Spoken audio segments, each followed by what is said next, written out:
So what's up mga kabady ko dyan, magandang araw sa inyo. So ito na naman tayo sa puntong walang kasiguraduhan. Pakahirap ng applyan ngayon mga buddy. So ganun pa man, tsaga-tsaga lang.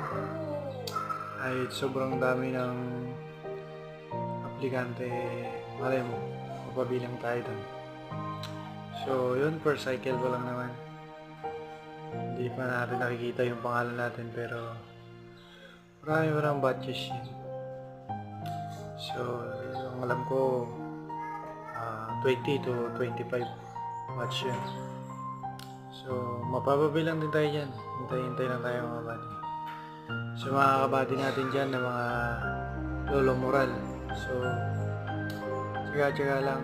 Patutunguhan din yung pagtsatsaga natin, yung sakripisyo natin.